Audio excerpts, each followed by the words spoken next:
खरं तर संत गजानन महाराजांच्या पालखीचं स्वागत झालेलं आहे.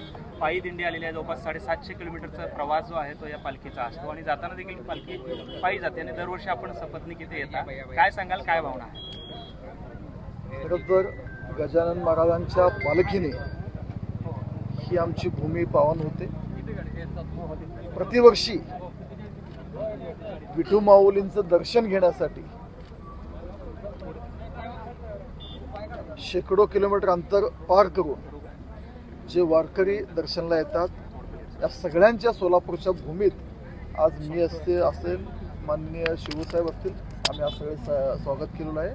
आणि खरोखर गजानन महाराजांच्या पालखीचं दर्शन घेऊन आम्ही सगळे धन्य झालो. वारकऱ्यांचं स्वागत करण्याचं भाग्य आम्हाला लाभलं. आम्ही सगळे नशीबवान आहोत. दादा, खरं तर यंदाची वारी जी आहे ती हायटेक पद्धतीची वारी असल्याचं पाहायला मिळते. प्रचंड सुविधा ज्या आहेत त्या वारकऱ्यांसाठी देण्यात आलेल्या आहेत. मागच्या वर्षीपेक्षा ही वारी जी आहे ती सरस होताना पाहायला मिळते.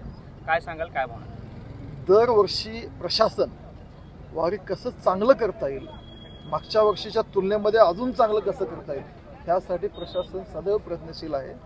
आणि निश्चितच वारकऱ्यांची कितीही सेवा केली तर ती कमी असते, पण त्यातल्या त्या चांगल्या सुविधा कशा देता येईल त्यासाठी प्रशासन असेल, शासन असेल, आमच्या सगळ्यांचा प्रयत्न आहे. दादा, यावर्षी जिल्ह्यात जो आहे तो म्हणावा असा पाऊस पुरेसा झाला नाही.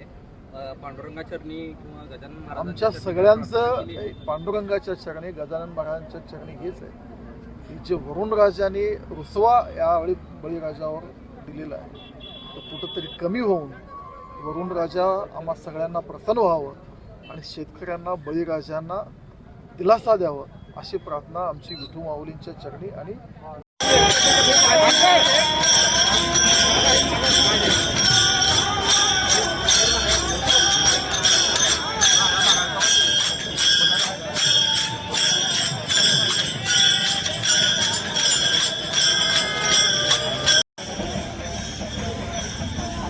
काय मूर्ती दिसू देणार की